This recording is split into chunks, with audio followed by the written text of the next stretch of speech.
오늘 호세아서 4장 6절 말씀, 지식이 없으면 망한다.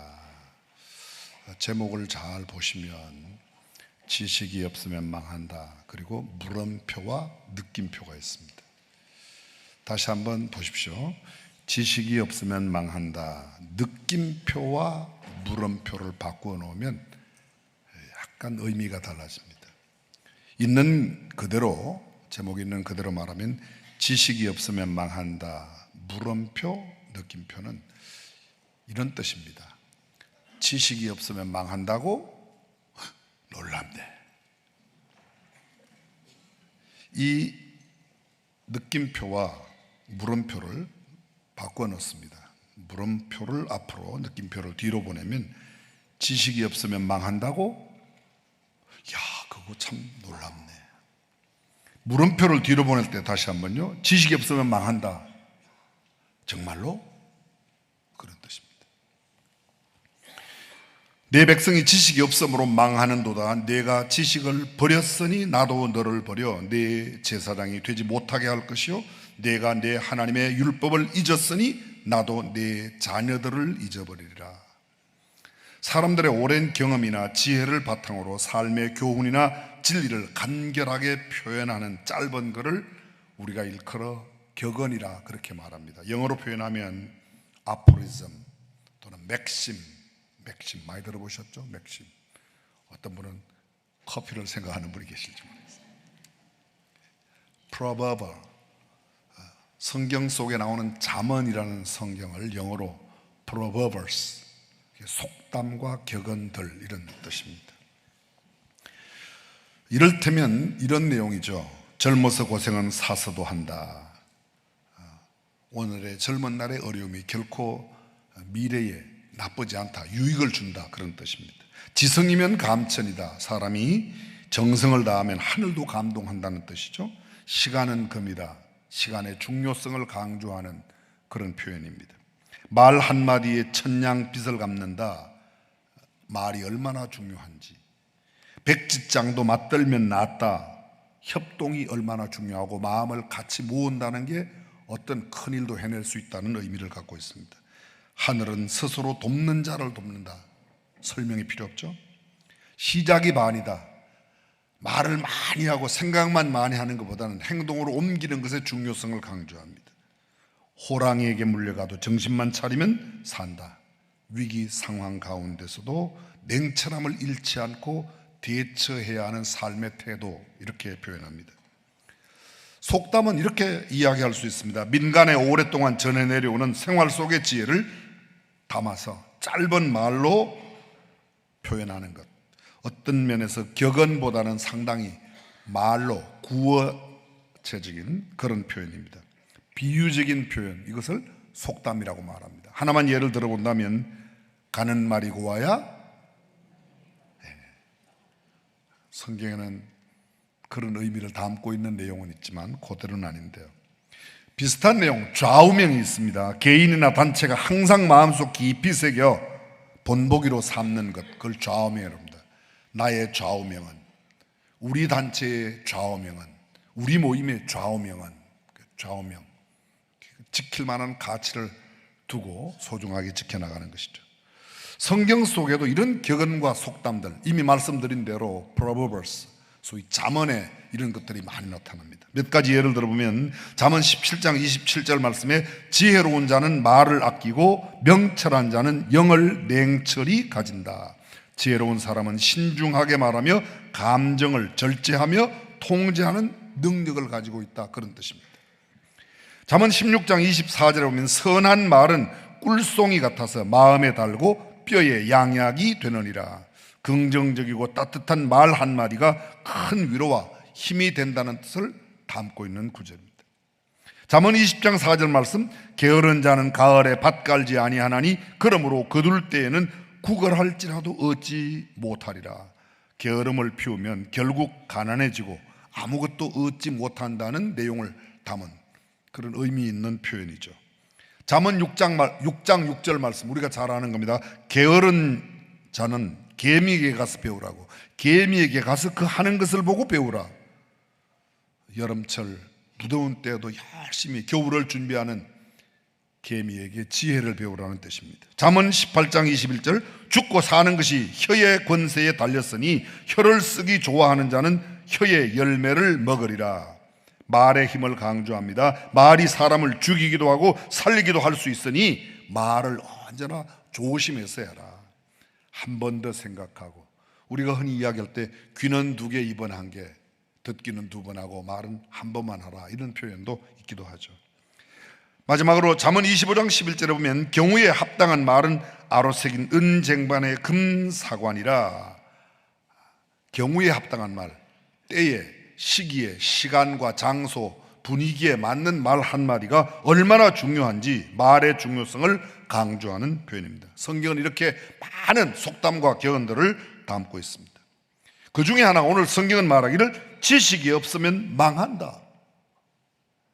지식을 버리면 하나님께 버림받는다. 율법을 잊어버리면 너희의 후손들도 하나님께 잊어버림을 당한다. 미래가 없다는 이야기입니다.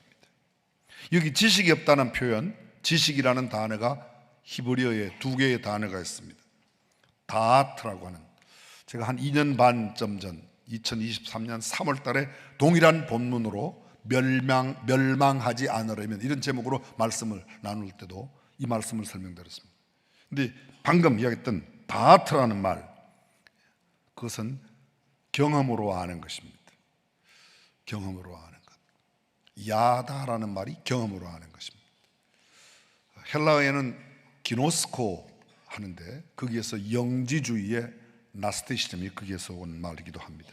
망한다, 이거 완전히 멸망되는 겁니다. 다마라는 단어를 쓰고 있습니다. 내가 지식을 버렸으니, 이 버렸다는 말, 멸시하였다, 거부하였다, 배척하였다. 조금 전 우리가 성경 본문 읽을 때 영어에 봤더니 reject, 거부하다, 거절하다. 하나님의 말씀을 거절하고 하나님의 말씀을 멸시하고 하나님의 말씀을 배척하고 하나님의 말씀에 귀를 기울이지 아니하면 버림받는다는 것. 성경을 다시 한번 볼까요? 내 하나님의 율법을 잊었으니, 내 하나님의 율법을 잊었다. 사카흐라는 말로 되어 있습니다. 잊어버리다, 기억 속에서 지워버렸다는 겁니다. 기억 속에서 말씀을 오래 간직하지 못한 채 듣고 그냥 버리는 것입니다. 그리고 하나님께서 말씀하십니다. 나도 내 자녀들을 잊어버리리라. 내 자녀들을 잊어버리겠다. 나도 너의 자녀들을 내 머릿속의 기억에서 지울 거야. 너 자녀들 나 상관하지 않을 거야. 잘 들어보십시오. 성경을 다시 한번 봅니다. 내 백성이 지식이 없으므로 망하는다. 누구 백성이요? 하나님의 백성이. 마귀의 백성이 망하는 게 아닙니다. 사단의 자식들이 망하는 게 아닙니다. 세상의 자식들이, 어둠의 자식들이 망하는 게 아니고 내 백성, 하나님의 백성들도 하나님의 말씀을 버리면, 하나님의 말씀에 대한 지식을 없이 하면, 거절하면 그들도 버림받는다. 사실은 우리에게 향한 말씀이죠. 성경은 이렇게 말합니다. 너희가 지식이 없으므로 제사장이 되지 못하고, 내가 지식이 없으므로, 너희가 지식이 없으므로 너희가 망한다고 이야기하고 있습니다. 머리로만 아는 지식이 아니라 체험으로 아는 지식이 없다면, 이 말을 좀 쉽게 풀이하면 성경 구절을 줄줄이 외웁니다. 듣기도 정말 잘 듣는데 그 말씀을 내 마음에 두어 내 삶 속에 실천하지 아니하면, 말씀대로 살아내지 아니하면 그들은 버림을 받는다는 것입니다. 하나님의 백성이라 할지라도 그것을 정말 체험적으로 말씀을 살아내지 못한다면 버림받는다는 것입니다. 그렇습니다. 우리가 지식에 반대되는 말로 무지라는 말을 쓰고 또는 무식이라는 말을 씁니다. 여기 지식이란 말이 알지, 알식. 반대말 무지, 무식이죠. 무지. 알지 못하고 깨닫지 못하는 것, 떳떳함을 잃어버린 것, 분별을 하지 못하는 것, 깨닫지 못하는 것, 한 걸음 나아가 삶에 적용하여 살지 않는 것. 하나님의 말씀을 모르면, 하나님의 말씀을 잊으면, 하나님의 말씀을 깨닫지 못하면 답답하고 불편하고 부딪힙니다. 아니, 그 세상의 원리도 마찬가지입니다. 무지하고 무식하면 무시당합니다. 멸시, 전대받습니다. 배우지 않으면, 공부하지 않으면, 알지 못하면 실수할 수밖에 없습니다. 범죄할 수밖에 없습니다. 남에게 피해를 줄 수밖에 없습니다. 교통법규를 모르면 교통법규를 어길 수가 있습니다. 아니, 어기기가 딱 십상입니다. 제 개인적인 이야기라서 죄송합니다. 제가 캐나다에 살 때요, 어떤 날 이렇게 밖에 나갔다 와서 우리가 되어야 할 주차장에 다른 차가 있어서 방문자 주차장에, 저는 그 아파트에 살고 있는데 방문자 주차장에 갔다 차를 댔어요. 집에 들어가서 밖에 나가보니까 제 차가 없어졌어요. 얼른 순간에 차가 도둑 맞았나? 그래서 친구 목사한테 물어봤어요.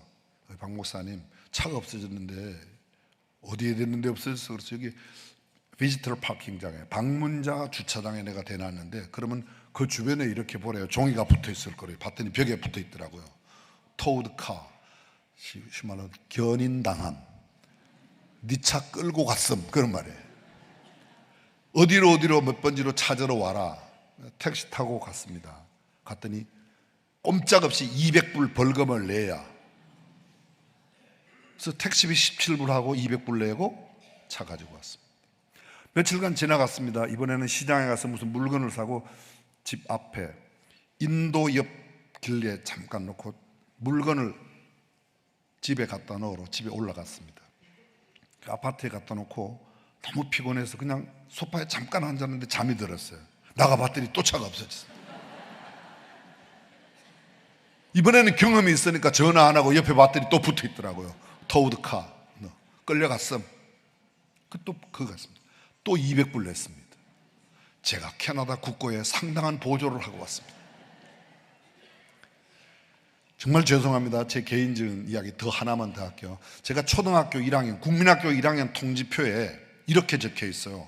준법성이 매우 강함. 알아들으세요? 저는 그때 어려운 말이어서 읽을 줄은 아지만 그 뜻을 몰랐는데, 어른들이 너는 법을 잘 지키는 아이란 뜻이란다. 굉장히 좋게 생각했습니다. 저는 그때만 그런 게 아니고 중학교, 고등학교, 대학교, 아니 캐나다 갔을 때도 저는 상당히 법을 잘 지키는 사람이라고 생각했습니다. 그 사람들에게 그런 이야기를 했더니 하는 말이, 그게 캐나다에 오래 살았던 한인들이 하는 말이, 캐나다 사람은 목사님 때문에 상당히 불편도 느낄 거예요, 그러더라고요. 충격을 받았어요. 이 사람이 나 알기를 어떻게 알길래. 내가 준법성이 강한, 초등학교 1학년 때부터 준법성이 강한 사람인데. 제 나름대로였습니다. 저는 방문자 주차장에 또는 인도 옆에 차 잠깐 대는 것 정도는 괜찮다고 생각했던 거예요. 내가 생각하는 것과 그게 법은 달랐습니다. 그것을 알지 못하면 그렇게 200불씩 벌금을 내야 하고 택시를 타고 불편함을 겪어야 된다는 말씀이죠. 우리도 마찬가지입니다. 하나님의 법도를 제대로 알지 못하면 마찬가지로 우리도 어려움을 당하게 되고 남에게 피해를 줄 수 있습니다. 여러분, 왜 지식이 없죠? 지식이 없으면 망한다. 왜 지식이 없어요? 쉽게 생각해 보십시오. 왜 지식이 없죠? 예, 맞아요. 공부 안 해서 그렇습니다. 그래서 공부 안 하면 죄를 지을 가능성이 많아요. 공부 안 하면. 엄마들은 듣기 옳다 됐다, 오늘 집에 가서 아들한테 공부 열심히 해. 여기서 말하는 공부, 물론 그런 공부도 포함되겠지만 성경은 이렇게 말합니다. 하나님을 아는 지식이 무지해서, 공부하지 않아서 글을 읽을 수가 없고 알아들을 수가 없고 우리가 그 내용을 잘 깨닫지 못하는 겁니다. 그냥 쉽게 여쭤보겠습니다. 결코 여러분들을 부끄럽게 하려고 하는 것은 아닙니다. 여러분, 읽는 글자가 많아요? 못 읽는 글자가 많아요? 아니, 독일어도 읽고 스페인어도 읽고 러시아어도 읽고 다 읽을 수 있어요? 그러면 읽는 글자가 많아요? 못 읽는 글자가 많아요? 왜 못 읽는 글자가 많아요? 공부 안 해서. 그냥 괜찮아요. 그래도 공부 안 해서. 저도 그래요. 한글, 저는 한글은 제법 읽어요. 영어는 50년 이상, 60년 가까이 배웠는데 아직도 영어는 잘 어려워요. 진짜 어려워요. 그리고 읽지 못하는 언어는 훨씬 더 수백 개를 읽지 못합니다. 못하고 이해하지 못하고 알아듣지 못하는 것, 각박하게 됩니다. 답답할 수밖에 없습니다. 해외여행 때 가장 답답한 게 뭐예요? 못 알아듣는 것하고 써놨는데 모르는 것 아닙니까? 읽지 못하는 것 아닙니까? 괜히 불안감이 생기지 않습니까? 답답할 수밖에 없는 상황, 범죄할 수밖에 없는 상황, 그것이 무지입니다. 지난번에도 말씀을 나누었습니다. 여러분, 예수님께서 십자가 위에서 하신 7마디 말씀, 가상칠언이라고 그러는데요, 첫 번째 말씀이 뭐죠? 누가복음 23장 34절 말씀에, 이에 예수께서 이르시되 아버지 저들을 사하여 주옵소서, 자기들의 하는 것을 알지 못함이니이다 하시더라. 그들이 그의 옷을 나누어 제비 뽑을세. 잘 보십시오. 알지 못해서, 그들이 알지 못해서, 예수님이 누군지를 알지 못하니까, 예수님을 제대로 알지 못하니까 예수님을 십자가에 못 박는 끔찍한 죄를 저지르고 말았습니다. 영국의 유명한 철학자요 과학자였던 프랜시스 베이컨이 말하기를, 아는 것이 힘이다. 지식은 단순한 정보 축적 이상의 큰 의미가 있습니다. 삶을 변화시키고 문제를 해결할 수 있는 능력이 있을 뿐만 아니라 보다 윤택한 삶을 만들 수 있는 원동력이 지식에 있습니다. 의학적인 지식이 많은 의사, 질병을 고치는 큰 일을 해냅니다. 언어와 문자를 많이 알고 있는 사람들, 기본적인 삶을 살아가기에 훨씬 더 편리합니다. 읽지 못하는 사람에 비해서. 정확한 정보와 지식이 있으면 선택과 결정에 실수를 잘하지 않습니다. 그런데 정보를 정확하게 알지 못하면 잘못된 결정을 할 수 있고 잘못된 결심을 할 수 있다는 겁니다. 현명한 판단과 결심의 결정적인 요소가 뭔가 정확한 지식이 있으면. 근데 정확하게 알지 못하면, 성경대로 성경 말씀을 제대로 알지 못하면 우리의 내 중심, 내 생각대로 신앙생활을 할 수 있어요. 나는 열심히 하느라고 했는데 하나님과 상관없는 열심도 많이 있습니다. 바울이 예수님을 만나기 전 사울로 있을 때에 하나님을 위한다고 열심히 예수 믿는 사람들을 잡아서 박해했습니다. 그는 하나님을 향한 열심이었습니다. 근데 그것은 결국 하나님 앞에 원수가 되는 그런 일이었다는 겁니다. 알지 못하면, 무지하면 주체적인 삶을 살아갈 수가 없습니다. 종속적인 삶, 다시 쉬운 말로 말하면 내가 무엇을 주도하지 못하고 늘 끌려다니는 삶을 살 수밖에 없다. 무식하면, 무지하면 그렇다는 겁니다. 우리가 전에도 이런 말씀을 나누는데, 알아야 면장한다, 그죠? 네, 알아야 면장한다. 그 면장이 뭐죠? 면장이 동장, 구청장, 시장, 읍장, 면에서면 최고. 굉장히 선명하게 참 똑똑하게 말씀을 하셨는데, 여기서 면장은 그런 면장이 절대로 아니잖아요. 이미 여러분들이 아시는 대로. 면장이 뭐예요? 면할 면자, 피할 면자, 담벼락. 원래는 면장입니다. 피할 면자, 얼굴 면자, 담벼락 장자. 얼굴이 담벼락을 대하는 것 같은 그런 것을 면한다는 거예요. 알면. 반대로 모르면, 무지하면, 무식하면 답답한 일을 만난다는 겁니다. 이 말이 어디 나오는가? 공자가 그의 아들 공리에게 한 말입니다. 공자에게 아들 하나가 있었습니다. 외아들 공리였는데 그 공리에게 아들에게 남긴 가르친 말입니다. 그대로 한번 읽어보겠습니다. 사람이 되어 주남과 소남을 배우지 않으면 담장을 정면으로 마주하는 것과 같은 답답함을 맞을 것이다. 그러므로 주남과 소남을 열심히 해라. 주남과 소남이 뭔가? 사서 삼경 가운데 시경이 있습니다. 시경, 역경. 이 시경의 내용이 뭔가 하면 수신제가, 시경 속에 담아놓은 것은 내 몸을 닦을 숫자, 내 몸을 닦는 일에, 내 몸을 잘 훈련하고 잘 기르고 어떻게 몸을, 제가 가정생활, 나와 가정에 관계된 내용을 담고 있는 책이 시경입니다. 그 시경에 나오는 시편 10장에 이 말이 나옵니다. 주남과 소남을 배워라. 이 주남은 무슨 거, 소남이 뭐냐? 주남, 소남은, 주남은 11편의 시로, 그 다음에 소남은 14편의 시로 되어 있는데, 주나라의 왕실, 직영지를 중심으로 부는 노래를 주남이라고 그러고, 소남은 남방 제후들이 지방에 있는 사람들이 부르는 그런 노래인데, 이 내용이 어떤 내용을 담고 있는가, 이 주남과 소남에 담겨진 내용 제가 그대로 적어왔습니다. 도덕, 윤리, 교화적인 가르침, 집안에서의 수양, 교류에 관한 여러 가지 예절, 국제관계까지 할 때, 다른 외부의 사람을 대할 때 어떤 예절을 지켜야 하는가, 다양한 민족 문화, 부부의 관계에서 어떤 윤리와 도덕을 지켜야 하는가, 부부가 지켜야 할 도리, 사랑할 때 어떤 마음으로 사랑해야 되는가, 연모지정에 대해서, 어려움과 고통 중에 있는 사회적 약자들의 고통을 담고 있고 그들을 우리가 어떻게 대해야 하는가, 이것을 알아야 네가 어디 가서 얼굴이 담벼락을 만나는 것 같은 그런 일을 당하지 않을 거라, 그런 말이죠. 윤리, 도덕, 상식, 예절, 법규, 질서 유지를 위한 규칙, 조례 등을 알지 못하면 삶이 마치 담벼락을 맞는 것 같은 그런 답답함을 당한다는 겁니다. 자, 그 말을 그대로 오늘 성경 속으로 가져도록 하겠습니다. 우리가 성경이 말하고 있는 하나님에 대해서, 하나님을, 성경 말씀을 제대로 알지 못하면 신앙에 대해서 우리는 매우 갑갑함을 느끼는데, 우리는 갑갑함 느끼는 것도 못하잖아요. 이 수준 높은 이야기를 이해하시겠습니까?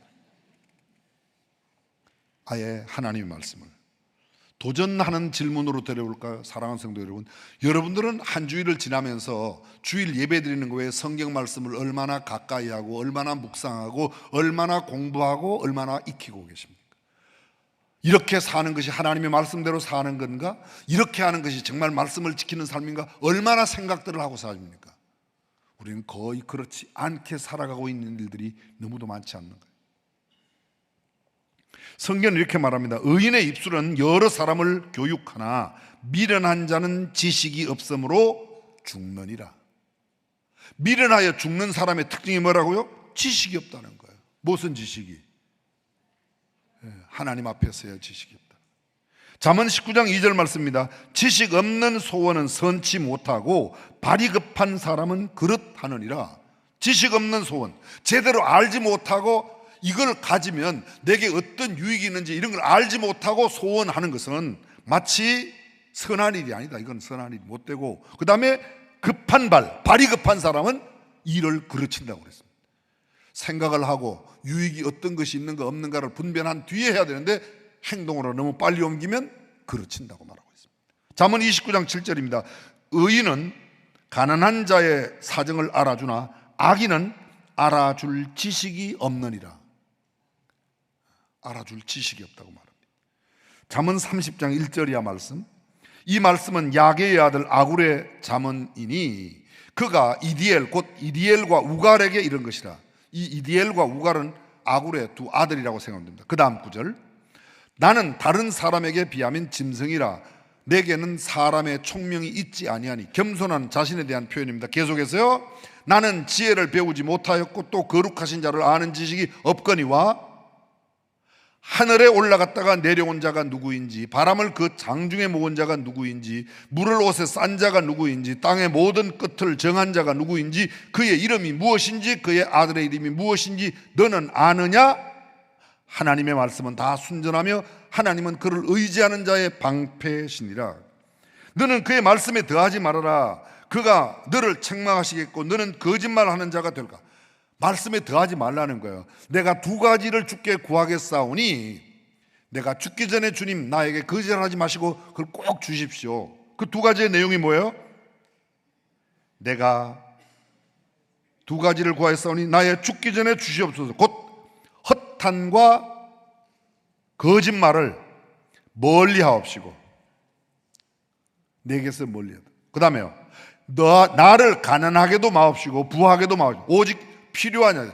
하나님을 너무 부요해서 하나님을 모른다, 내가 너무 가난해서 남의 것을 도적질할까 두렵다는 겁니다.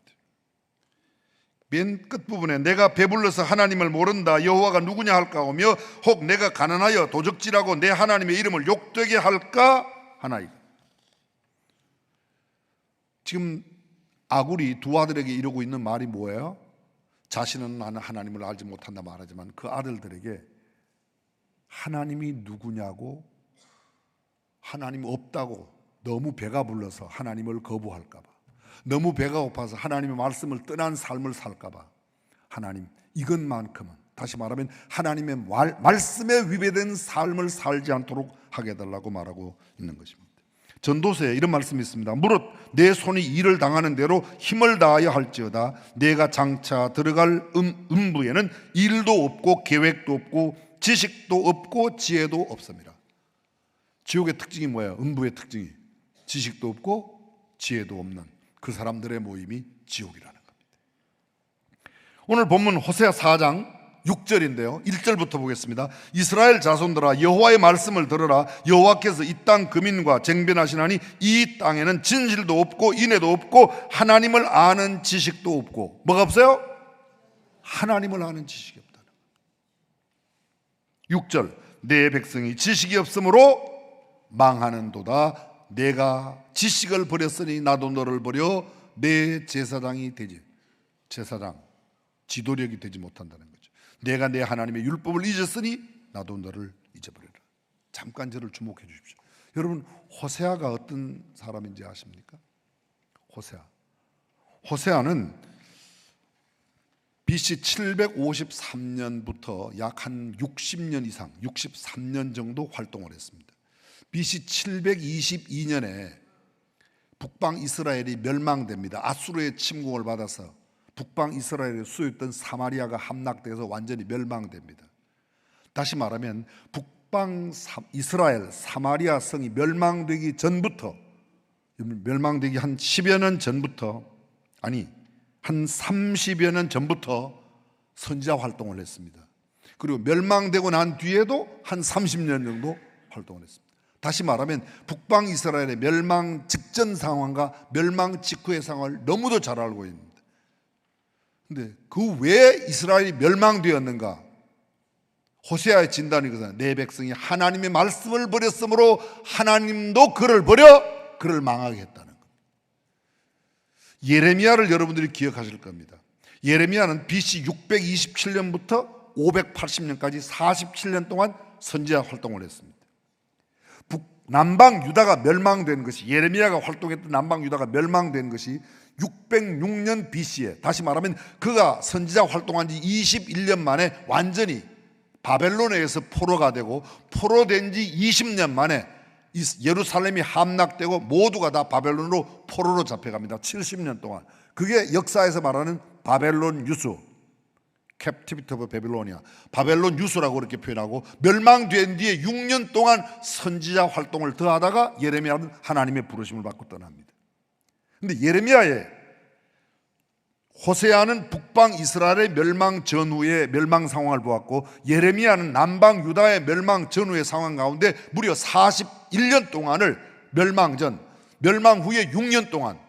근데 예레미야의 이야기가 왜 남방 유다가 멸망되었는가를 이야기하는 예레미야 5장 1절 말씀, 하나님의 말씀이 예레미야에게 말씀하시는 겁니다. 너희는 저 큰 성읍 예루살렘에서 빨리 왕래하며 찾아보고 알아라. 너희 가운데서 진리를 구하고 의를 행하는 사람 한 사람만 찾으면 내가 이 성을 용서할 거야. 예루살렘 성을 용서할 거야. 그런데 멸망됐어요. 왜요?